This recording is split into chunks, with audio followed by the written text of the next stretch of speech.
নমস্কার বন্ধুরা, চড়ক পূজা পশ্চিমবঙ্গ, ত্রিপুরা ও বাংলাদেশের হিন্দু ধর্মাবলম্বীদের অন্যতম গুরুত্বপূর্ণ লোকোৎসব।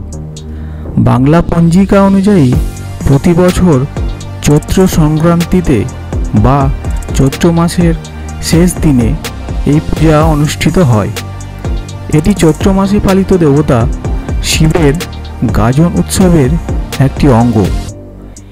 এই উৎসবকে কেন্দ্র করে বিভিন্ন স্থানে মেলা বসে, যা চড়ক মেলা নামে অভিহিত। এই রকমই একটি মেলায় আজকে চলে এসেছি মালদার 2 নম্বর কলোনিতে। বন্ধুরা, কথিত আছে এই দিনে শিব উপাসক বান রাজা শ্রীকৃষ্ণের সাথে যুদ্ধে ক্ষতবিক্ষত হয়ে মহাদেবের প্রীতি লাভের আশায় ভক্তিসূচক নৃত্যগীত ও নিজ গাত্ররক্ত দ্বারা শিবকে তুষ্ট করে অভীষ্ট সিদ্ধ করেন। সেই স্মৃতিতে শৈব সম্প্রদায় এই দিনে শিব প্রীতির জন্য উৎসব করে থাকেন। বন্ধুরা, চড়ক গাছের কাঠটিকে জলের মধ্যে সারা বছর ডুবিয়ে রাখা হয় এবং পূজার একদিন আগে ধুয়ে মুছে পরিষ্কার করা হয়।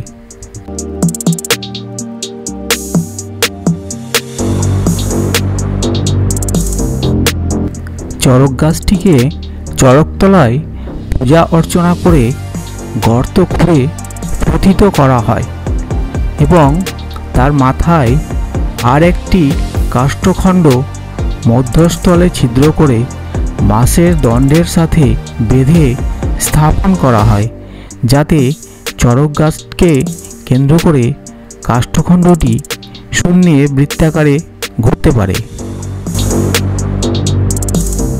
বন্ধুরা, তোমরা দেখতে পাচ্ছ চড়ক উৎসবের প্রস্তুতি চলছে।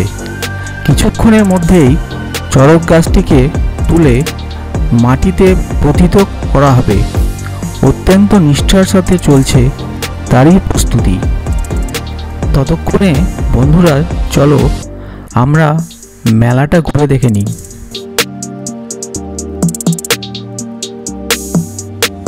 আর সাধারণ মেলার মতোই এখানে রয়েছে মনোরঞ্জনের নানা উপকরণ, সাথে রয়েছে হরেক রকম জিনিসপত্রের দোকান।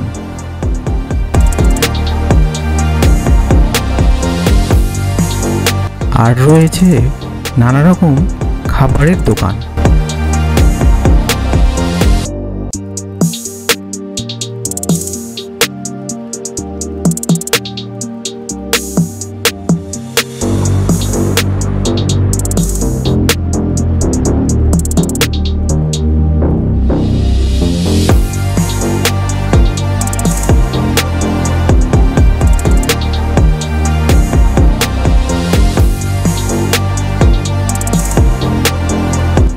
বন্ধুরা, মেলায় ঘুরতে ঘুরতে চলে আসলাম এই জায়গায়।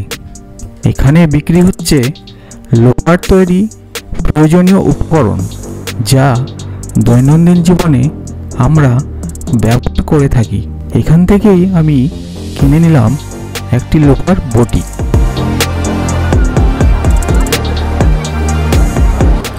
বন্ধুরা, ইতিমধ্যেই মেলা জমে উঠেছে। দর্শকে পরিপূর্ণ হয়ে উঠেছে মেলা প্রাঙ্গণ।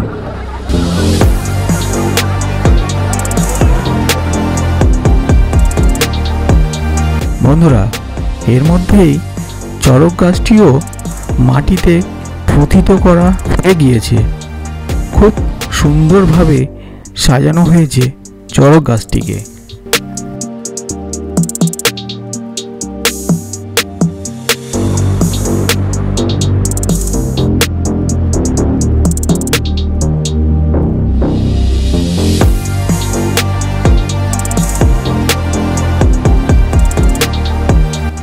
বন্ধুরা, পূজার উৎসবে বহু প্রকারের দৈহিক যন্ত্রণা ধর্মের অঙ্গ বলে বিবেচিত হয়। চড়ক গাছে সন্ন্যাসীকে লোহার হুক দিয়ে বেঁধে দ্রুত বেগে ঘোরানো হয়। তার পিঠে, পায়ে, হাতে এবং শরীরের অন্যান্য অঙ্গে বাণশলাকা বিদ্ধ করা হয়।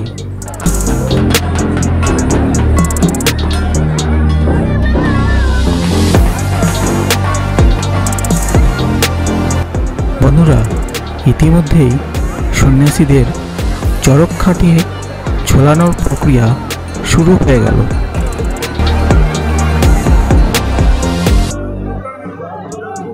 বন্ধুরা, শুরু হয়ে গেল সেই মহেন্দ্রক্ষণ, যেটা দেখার জন্য অগণিত দর্শক অপেক্ষা করছিলেন।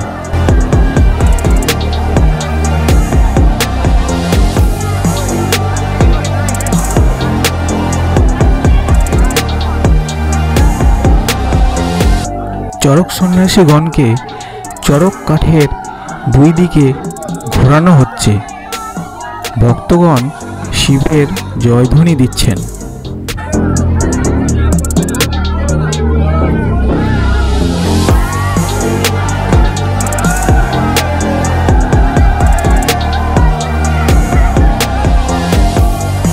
চরক কাঠের এক প্রান্তের ঝোলানো দড়িতে একজন সন্ন্যাসী পিঠে লোহার বড়শির মতো বাঁকানো একটি লোহার কাঁটা গেঁথে ঝুলে থাকে।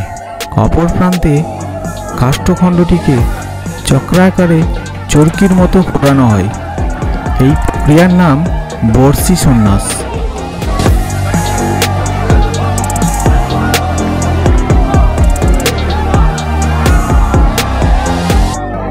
বন্ধুরা, 1863 খ্রিস্টাব্দে ব্রিটিশ সরকার আইন করে এই উৎসব বন্ধ করলেও বিভিন্ন স্থানে এখনও অত্যন্ত নিষ্ঠার সাথে এই উৎসব পালিত হয়ে আসছে।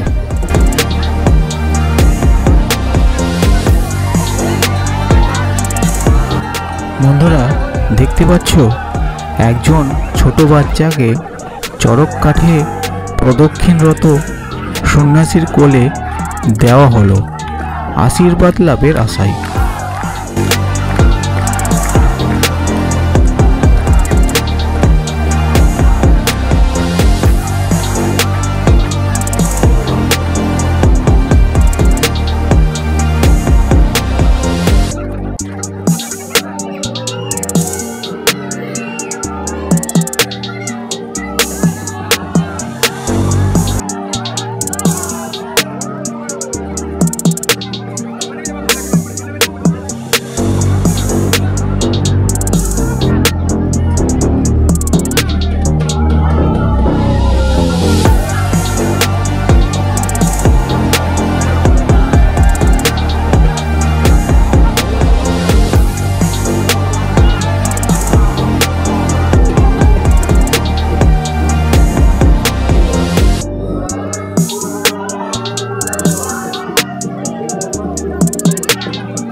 বন্ধুরা, অবশেষে সমাপ্ত হলো সন্ন্যাসীদের চরক গাছ প্রদক্ষিণ করা।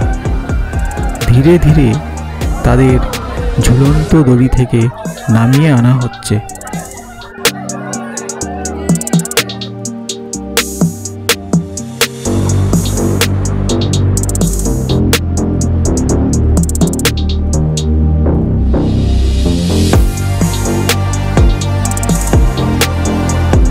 বন্ধুরা, চরক গাছটিকে এবারে ভক্তজনেরা হাত দিয়ে স্পর্শ করে ও প্রণাম করে ভক্তি নিবেদন করছেন এবং ভগবানের আশীর্বাদ কামনা করছেন এবং ধীরে ধীরে নিজ নিজ গন্তব্যে প্রস্থান করছেন। বন্ধুরা, মেলার একেবারে শেষ পর্যায়ে উপস্থিত হয়েছি। ভিডিওটি কেমন লাগলো তা অবশ্যই কমেন্ট করে জানাবে এবং চ্যানেলটি সাবস্ক্রাইব করবে। তো বন্ধুরা, দেখা হচ্ছে পরবর্তী ভিডিওতে। Thank you.